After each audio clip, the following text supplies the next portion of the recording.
সারা দেশে মাঠ পর্যায়ের খবর সংগ্রহে ব্যস্ত সময় কাটে যাদের, সে মানুষগুলো মেতেছিলেন আনন্দ ও গান আড্ডায়।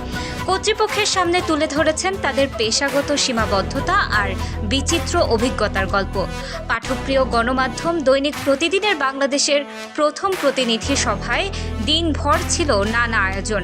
সেখানে আলোচনা হয় সংবাদ মাধ্যমটির সমস্যা সম্ভাবনা নিয়ে। এদিন সকাল থেকেই দেশের বিভিন্ন প্রান্ত থেকে রাজধানীর প্রগতি সরণিতে পত্রিকাটির নিজস্ব কার্যালয়ে হাজির হন বিভিন্ন ব্যুরোর প্রতিবেদক, জেলা ও উপজেলা প্রতিনিধিরা। তাদের অভ্যর্থনা জানান প্রধান কার্যালয়ের কর্মী ও সংশ্লিষ্টরা। সকালের জল খাবারের পর পবিত্র কোরআন তেলাওয়াতের মাধ্যমে শুরু হয় সভার আনুষ্ঠানিকতা। দেশ জুড়ে থাকা প্রতিদিনের বাংলাদেশের সংবাদ কর্মীদের সঙ্গে যুক্ত হন গণমাধ্যমটির প্রধান কার্যালয়ের কর্মীরাও। এ সময় সবাই মাতেন আড্ডা, গানে। ভার্চুয়ালি পরিচিত সহকর্মীদের কাছে পেয়ে গল্পের ঝাঁপে খুলে বসেন সবাই। ঘড়ির কাঁটা 11টার ঘরে পৌঁছতেই উদ্বোধনী বক্তব্য নিয়ে আসেন প্রতিদিনের বাংলাদেশের ব্যবস্থাপনা সম্পাদক মোরসালিন বাবলা। অল্প সময়ের মধ্যেই পত্রিকাটি দেশের শীর্ষস্থানীয় গণমাধ্যমের তালিকায় পৌঁছে গেছে বলে জানান তিনি। খবরের পাঠক দর্শকদের আস্থা যেভাবে আমরা অর্জন করেছি সেটাকে ধরে রাখতে হবে। আমরা বিগত দিনে খবর পরিবেশনের ক্ষেত্রে এর বিষয়বস্তুকে প্রাধান্য দিয়েছি। কোনো দল, গোষ্ঠী ও ব্যক্তি আমাদের কাছে বিবেচ্য হয়ে ওঠেনি।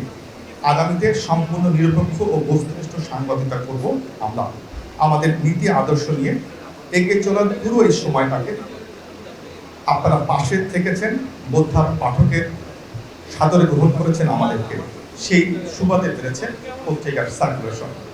আমি আবারও কৃতজ্ঞতা প্রকাশ করছি আপনারা যারা দূর দূরান্ত থেকে এখানে এসেছেন, আমাদের ডাকে সাড়া দিয়েছেন।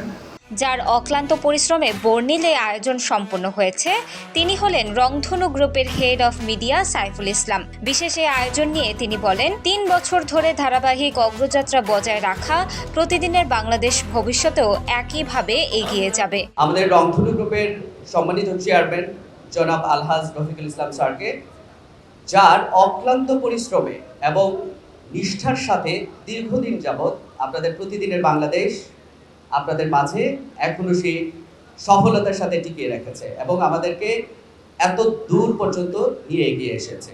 আমরা আশা করব রংধনু গ্রুপের অন্যতম অঙ্গ প্রতিষ্ঠান জাতীয় দৈনিক প্রতিদিনের বাংলাদেশ দীর্ঘ 3 বছর ধরে যেভাবে পথ চলা এগিয়ে যাচ্ছিল, ঠিক তেমনি আবারও আগামী দিনগুলোতে আপনাদের মাঝে এবং সারা বাংলাদেশ সহ বিশ্বব্যাপী প্রতিদিনের বাংলাদেশ নামে এক নামে উচ্চারিত হবে সবার মুখে মুখে।